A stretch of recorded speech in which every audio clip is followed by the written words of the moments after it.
नमस्कार, मैं हूँ आपकी कहानीकार और मुझे है कहानियों से प्यार। आज की कहानी का शीर्षक है काला कौआ और उसकी रचयिता है निर्मला अर्गल। नीता की शादी में सारी सहेलियां जमा हुई तो चर्चा बिंदु के बेमेल विवाह पर आकर रुक गई।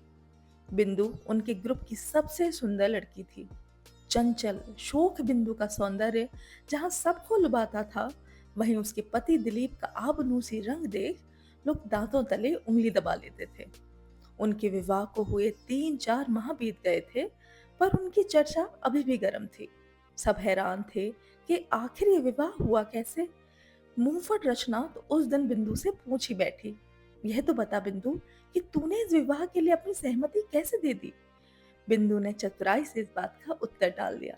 हंसकर बोली, भाई, कभी कभी ऐसा भी होता है कि हंस और काला कौआ एक ही घाट का पानी पी लेते हैं। बिंदु की हंसी कितनी खोखली थी, इस बात का एहसास सभी को हुआ था। सभी ने महसूस किया कि बिंदु के साथ ये ठीक नहीं हुआ। माता पिता को उसके रूप, स्वभाव, व्यक्तित्व, किसी के बारे में तो विचार करना चाहिए था, पर जो हो चुका है उसे अब नकारा तो नहीं जा सकता। सबका ध्यान कोने की सीट पर अकेले बैठे दिलीप की ओर चला गया। आज वह विशेष रूप से सज कर आया था। सूट के साथ मेल खाती टाई, रुमाल, चमचमाते जूते। किसी ने फिक्रा कसा, आज तो वाकई जच रहे हो, किसी मॉडल से कम नहीं लग रहे हो। बिंदु ने जल भुन कर मुंह बिचकाया, खाक जच रहे हैं, रहेंगे तो वही काले कौवे ही। उसने आखिरी शब्द कुछ ऐसे बोले जिन्हें सुनकर सभी हंस पड़ी। तब क्या उस कॉलेज की हीरो से अब भी तेरा चक्कर चल रहा है? बेशर्मी से हंसते हुए बिंदु बोली, अब जो भी समझो तुम लोग, बस सच तो यह है कि मैं उन महाशय को अपने पास पटकने तक नहीं देती थी। रास्ते भर बिंदु दिलीप से उखड़ी उखड़ी सी रही, पर पहुंचते ही बरस पड़ी। दूसरों की शादी में इतना बन ठन कर जाने से क्या फायदा। अपनी शादी की याद है, कैसे कपड़े पहने थे। फिर फायदा भी क्या इस सब से, रहोगे तो वही ना।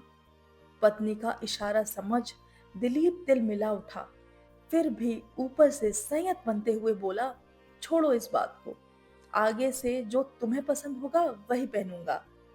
अब बताओ, कल का क्या प्रोग्राम है? कहीं बाहर चलना है या यहीं घर पर ही रहना है?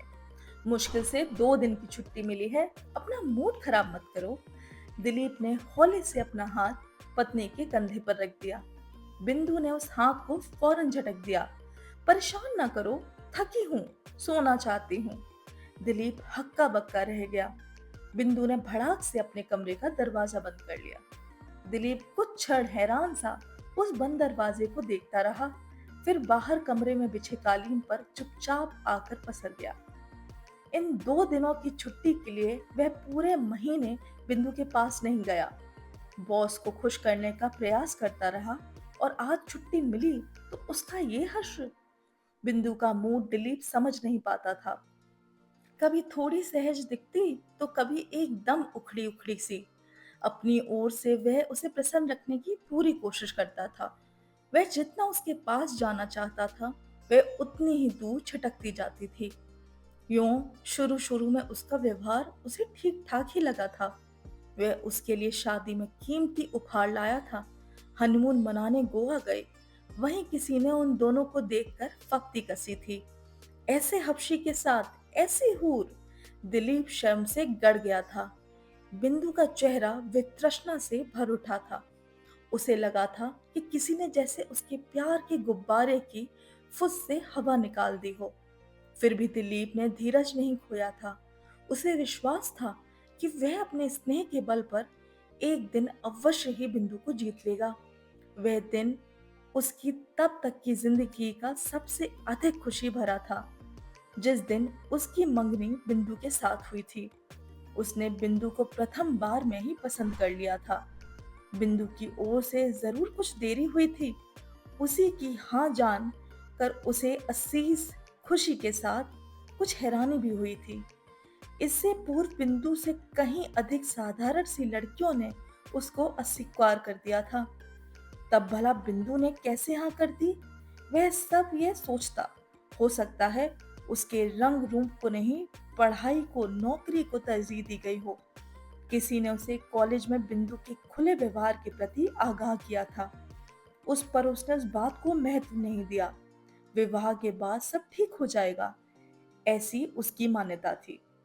पर अब सब कुछ गड़बड़ाता प्रतीत हो रहा था।